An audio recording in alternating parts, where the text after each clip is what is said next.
सुलोचना बहुत पतिव्रता थी। मेघनाथ जिसे इंद्रजीत कहा जाता था उसे कोई हरा नहीं सकता था। जब लक्ष्मण जी ने बाण मारा तो आप देखिए इंद्रजीत की तप का बल इतना था कि मस्तक कट के सीधे सुलोचना का पतिव्रत इतना था सामने आई है, मस्तक सामने आया। कटे हुए मस्तक ने कहा, सुलोचना मैं जा रहा हूं, तुमको सूचना दे के जा रहा हूं। मुझे लक्ष्मण जी ने बाण मारा है। आहा, रुदन करने लगी सुलोचना। रावण के पास गई। रावण ने कहा, भले ही मैं शत्रु हूं पर उद्धार तो राम जी के चरणों में होगा। जा बिटिया, शत्रु के राम जी के पास जाकर अपने प्रश्न का उत्तर। जितनी सुलोचना पतिव्रता है उतनी उर्मिला पतिव्रता है। दोनों का पतिव्रत इतना है कि सुलोचना गई तो राम जी ने देखते ही कहा, बेटी रुदन मत कर। तू कह तो तेरे कहने से अभी लौट जाऊंगा। तू कह तो तेरे पति को 10,000 वर्ष के लिए जीवित कर दूं। तू एक बार कह तो। पतिव्रत धर्म में इतनी शक्ति होती है, भगवान को नियम बदलने पड़ते हैं। सुलोचना ने कहा, वो सब बात ठीक है, अब मैं अपने पति की संग सती होंगी। बस प्रश्न इतना सा है, मेरे पति की हार क्यों हुई? उर्मिला का पतिव्रत कैसे जीता? ये लक्ष्मण जी और मेघनाथ का युद्ध नहीं था, ये युद्ध था दो पतिव्रताओं का। रामचरितमानस की एक चौपाई कहती है, अगर पत्नी केवल पतिव्रत कर ले सारी सिद्धियां उसके चरणों में आ जाएंगी।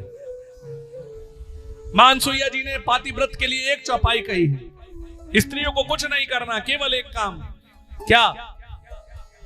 एक ही धर्म एक व्रत नेमा और मन क्रम वचन पति पद प्रेमा। केवल पति का अनुसरण कर ले, स्त्री को समस्त सिद्धि यही मिल जाए।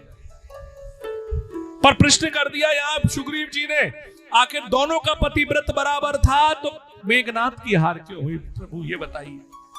सारी सभा सुन रही है। तत्वार्थांश रामायण में श्री डोंगरे जी महाराज कह रहे हैं, बोले केवल इतना सा अंतर था, मेघनाथ ने उसका साथ दिया जो स्त्रियों का अपमान करता है और लक्ष्मण जी ने उसका साथ दिया जो स्त्रियों का सम्मान करता है। जो स्त्रियों का अपमान करेगा, चाहे रावण जैसा बलशाली क्यों ना हो, उसे हारना पड़ेगा। भैया देखना चाहिए हमारा बल किसके साथ लगा है, राम के साथ लगा है कि रावण के साथ लगा। रावण हार जाता था ना तो राम जी कहते थे, फिर तैयारी करके आ, मैं फिर युद्ध करूंगा। विभीषण जी ने कहा है, इसके मंदोदरी ने ही इसके नाभि कुंड में अमृत दिया था। ये भी पतिव्रत धर्म का बहुत बड़ा वर्णन है। हाँ, रावण, मैंने कल आपको रावण की कथा सुनाई थी। राम राम कहकर उद्धार हुआ है। अंत समय में राम आ जाए, बार बार मुनि जतन कराए, जन्म जन्म मुनि जतन कराही, अंत राम कही आवत नाही।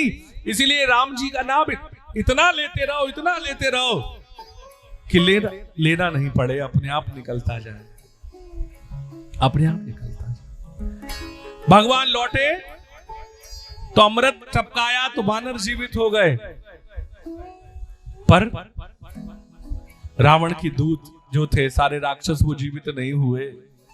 आप देखिए, ये भी उद्धार कांड है, संहार कांड तो है। बोले रावण के राक्षस जीवित क्यों नहीं हुए?